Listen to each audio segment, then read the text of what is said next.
नमस्कार, बहुत स्वागत आपका। मैं हूं आपके साथ राधिका चौधरी और आप देख रहे हैं फाइनल रिपोर्ट। फाइनल रिपोर्ट में बात उन तमाम बड़ी खबरों की करेंगे, लेकिन इस वक्त सबसे बड़ी और अहम महत्वपूर्ण जानकारी आप तक पहुंचा देते हैं। बता देते हैं ये बड़ी खबर ऑक्सीजन सप्लाई को लेकर आ रही है। आपको बता दें ऑक्सीजन सप्लाई पर दिल्ली हाई कोर्ट में हुई सुनवाई और यह अहम जानकारी, दिल्ली हाई कोर्ट में कल दोपहर 3 बजे फिर सुनवाई होगी। आपको बता दें कि ऑक्सीजन की कमी पर दिल्ली हाई कोर्ट ने केंद्र को फटकार लगाई, लताड़ लगाई। हजारों लोग मर रहे हैं, जिंदगी और मौत के बीच लड़ रहे हैं। आपकी पहली प्राथमिकता क्या होनी चाहिए, वो केंद्र सरकार को याद दिलाई।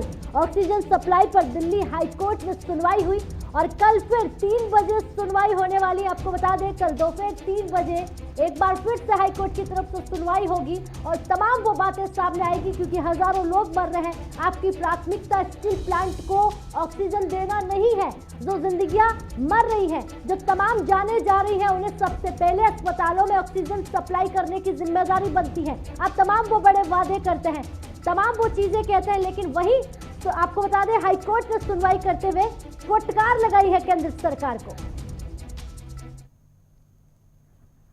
तो चलिए अब आगे बढ़ते हैं और इसी के बीच बता देते हैं कि मैक्स अस्पताल को तुरंत ऑक्सीजन की सप्लाई को लेकर ये तमाम बड़ी खबर बता रहे थे। एक और बड़ी खबर आ रही है इस बीच, महाराष्ट्र में लॉकडाउन का ऐलान कर दिया गया है। कल रात 8 बजे से महाराष्ट्र में लॉकडाउन लगेगा। आपको बता दें ये अहम और महत्वपूर्ण जानकारी, 1 मई से सुबह 7 बजे तक महाराष्ट्र में कड़ी पाबंदियों का ऐलान कर दिया गया। महाराष्ट्र की सरकार ने शादी में 25 लोगों को ही इजाजत दी गई है।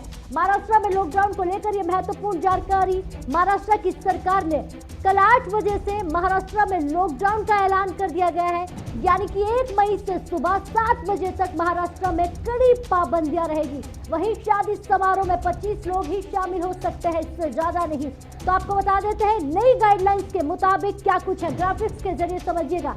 सभी सरकारी दफ्तर केवल 15% कर्मचारियों की मौजूदगी के साथ ही चलेंगे। इसके अलावा कोविड-19 मैनेजमेंट वाली संस्थाओं को इस मामले में छूट रहेगी। तो आपको ये भी बता देते हैं शादी समारोह को लेकर सिर्फ 2 घंटे की इजाजत होगी। उस 2 घंटे के अंदर ही आपको शादी समारोह को खत्म करना होगा और सिर्फ 25 लोगों को ही शामिल करने की इजाजत मिली है। तो क्या कुछ नई गाइडलाइन है, समझिएगा। इस नियम का उल्लंघन करने वाले लोगों को 50,000 का जुर्माना भी देना पड़ेगा। तो इसी के साथ नई पाबंदियों के मुताबिक सरकारी बस 50% कैपेसिटी के साथ चलेगी। तो ये तमाम वो बातें जो सरकार की तरफ से खड़े रहकर सफर करने पर भी रोक लगा दी गई है, आपको बता दें। और जरूरी सेवाओं से जुड़े लोगों को या बेहद ही जरूरी काम के लिए ही आने जाने की अनुमति दी गई है। नई गाइडलाइंस के मुताबिक बेवजह जाते हुए पाए जाने पर 10,000 रुपए का जुर्माना लगाया जाएगा। ये आपके लिए जानना बेहद जरूरी हो जाता है। अगर बेवजह आप घर से बाहर निकल रहे हैं तो 10,000 का जुर्माना। लोकल सेवाएं सिर्फ इमरजेंसी सर्विस ही चालू रहेगी। दूसरे जिले में जाने के लिए जरूरी कारण के तहत ही सफर कर पाएंगे। तो वो तमाम चीजें आपको बता देते हैं महाराष्ट्र में वो नई गाइडलाइन। और इसी के साथ हमारे संवाददाता अब्दुल नबी हसन हमारे साथ जुड़ गए हैं, इस खबर पर ज्यादा जानकारी देंगे। अब्दुल नबी हसन, क्या कुछ खुला रहेगा, क्योंकि तमाम वो बातें हमने दर्शकों को बताई, क्या हम इसे मानकर चले कि ये संपूर्ण लॉकडाउन है 1 मई तक? बिल्कुल मान के चलेंगे, क्योंकि कल रात 8 बजे से ये लॉकडाउन पूरी तरीके से लगा दिया गया है। पहले ही उद्धव ठाकरे ने कल जो मुलाकात की थी तकरीबन 3:30 बजे, और उसके बाद ही अंदेशा लगाया जा रहा था कि आज रात 8 बजे उद्धव ठाकरे बाकायदा जनता के सामने, महाराष्ट्र की जनता के सामने अपने आप को संबोधित करेंगे, महाराष्ट्र की जनता के सामने, और बताएंगे कि आखिर स्थिति इतनी बिगड़ी हुई है महाराष्ट्र में और उसके लिए सरकार क्या कर रही है। और बहुत मुमकिन है, ये माना जा रहा था कि महाराष्ट्र के अंदर लॉकडाउन लगा दिया जाएगा। और अब जैसे कि हमने नई गाइडलाइंस भी बता दी हैं कि तमाम नई गाइडलाइंस जारी कर दी गई हैं और ये 1 मई तक चालू रहेगा। 1 मई तक संपूर्ण लॉकडाउन महाराष्ट्र के अंदर है और ये शायद जरूरी भी था, क्योंकि महाराष्ट्र के भीतर लगातार मामलों में इजाफा देखने को मिला था। और जो नई गाइडलाइंस हैं इसमें बहुत ही ज्यादा सख्त प्रावधान किए गए हैं, सख्ती अख्तियार की गई है महाराष्ट्र सरकार की ओर से। और इसमें साफ तौर पर जो जरूरी सेवाएं हैं, सबसे महत्वपूर्ण यह था कि जो जरूरी सेवाएं हैं उसके अलावा कोई भी बाहर नहीं जा सकता। और जरूरी सेवाएं में भी स्पेसिफाई किया गया है कि अगर कोई बहुत ज्यादा बीमार है या फिर किसी की मृत्यु हो गई है उसमें जाने की अनुमति है, अन्यथा आप घर से बाहर अगर निकलते हैं तो 10,000 रुपए तक जुर्माना हो सकता है। राधिका, इसके अलावा जो बस की बात थी, अगर राज्यों की जिलेवार तरीके से बात की जाए, राज्य के भीतर जो बसेस चलती हैं उसके लिए बाकायदा परमिशन लेनी पड़ेगी पहले से ही, और जो अंदर बसेस चलती हैं पहले तो बसेस चलने की अनुमति नहीं है, लेकिन मानकर चले कि महाराष्ट्र की सरकार के पास ये आखिरी विकल्प था जो बार बार बैठकों के जरिए बता रहे थे कि अगर हालात नहीं संभले तो ये आखिरी विकल्प जो आपने और हमने देखा।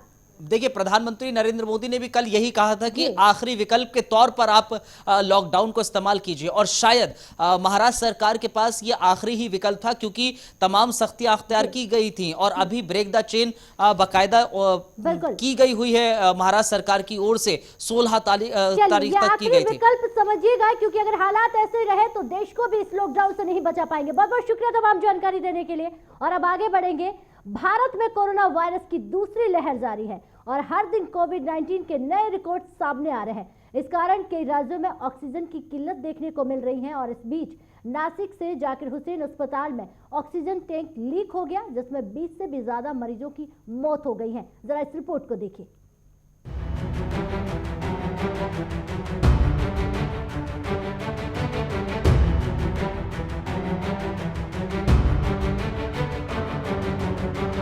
इस समय कुदरत मानो परीक्षा लेने के मोड में है।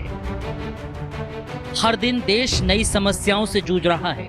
कभी अस्पताल में बेड्स नहीं, बेड्स हैं तो डॉक्टर नहीं, डॉक्टर और बेड्स दोनों हैं तो ऑक्सीजन नहीं। तो वहां पर नई समस्या से उसकी जान चली जा रही है। देश में कोरोना वायरस महामारी की वजह से उपजे ऑक्सीजन संकट के बीच बुरी तरह से प्रभावित राज्य महाराष्ट्र से एक बेहद दर्दनाक खबर आई। महाराष्ट्र के नासिक में डॉक्टर जाकिर हुसैन अस्पताल के बाहर ऑक्सीजन टैंकर लीक होने से 20 से ज्यादा लोगों ने दम तोड़ दिया।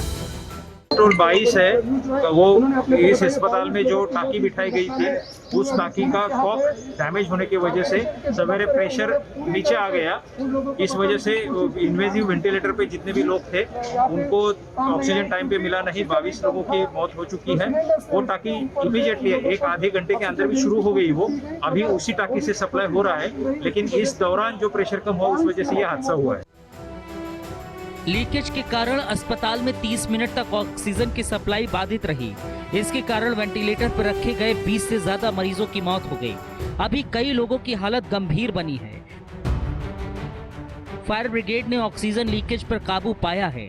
इधर उधर सरकार ने जांच के आदेश दे दिए हैं। हमारे जाकिर हुसैन अस्पताल में ऑक्सीजन टैंक लीकेज हो गया, ऐसी खबर हमारे सिंगाड़ा तलाव फायर स्टेशन पे आई। वहाँ से तुरंत अपने QRV और स्टाफ तुरंत जाकिर हुसैन पे बंद करने के लिए यहाँ पे दाखिल हो गया। महाराष्ट्र के स्वास्थ्य मंत्री राजेश टोपे ने कहा है कि संभवतः ऑक्सीजन सप्लाई में आई रुकावट की वजह से इन मरीजों की मौत हुई है। जानकारी के मुताबिक इस अस्पताल में 62 से ज्यादा मरीज वेंटिलेटर और ऑक्सीजन सपोर्ट पर थे। इसमें से 35 की हालत नाजुक बताई जा रही थी। जिसकी मौत हुई है उसके परिजनों का रो रो कर बुरा हाल है। क्या हो गया था? कब मेरी माँ को इन्होंने ऑक्सीजन नहीं दिया, तड़प तड़प के मर गई। कब लाए थे उनको 5 दिन हो गया और रिकवर हो गई थी। अभी ऑक्सीजन नहीं था तो मर गई, तड़प तड़प के मर गई। तड़प रही थी वो। क्या घटना हुई? ऑक्सीजन नहीं था उसको, सांस लेने में तकलीफ हुई, मर गई। कितने पेशेंट थे वो? सब मर गए जितने थे। हमारा पेशेंट तो ऐसा था। कौन से वार्ड में थे? 2 नंबर फ्लोर पे सब मर गए। हमारा पेशेंट ऐसा था, एकदम क्लियर था सर। लेकिन जब ऑक्सीजन खत्म होने के बाद में बातचीत कर रहे थे हमारे सामने, हमने 4 बाटला लाए हुए थे। 4 बाटला देने के बावजूद भी लेकिन आजू बाजू का माहौल देख के वो पेशेंट की इतनी घबराहट हो गई कि उसने दम तोड़ दिया। अभी हम क्या कर सकते हैं सर? इसके कौन से वार्ड में? 2nd फ्लोर पे थे इनके, बिल्कुल हम सामने थे, अपोजिट सामने इनके थे। पूरे टोटल वेंटिलेटर में ऑक्सीजन पे था खाली हमारा पेशेंट, लेकिन आजू बाजू का सब माहौल देख के हमारे पेशेंट ने दम तोड़ दिया। फिर भी हमने इतनी बार से 3 बाटला हमने प्राइवेट लेके आया हूँ सर। यहाँ पे सुबह से ऑक्सीजन नहीं था इधर। क्या लग रहा है घटने में कितने लोगों की मौत हुई? इतने घटने में तो देखो हमारे वार्ड में 10-12 चला गए वहाँ पे। तो अभी इतना बड़ा हॉस्पिटल है तो कितना गए इसका कोई मालूम नहीं है। इस घटना पर बीजेपी सांसद मनोज कोटक ने महाराष्ट्र सरकार से जांच की मांग की। दोषियों के खिलाफ कार्रवाई करने की भी कहा है। नासिक में जो आज दुर्दैवी घटना घटित हुई है, इस घटना के अंदर दोषित के ऊपर तो कार्रवाई होगी,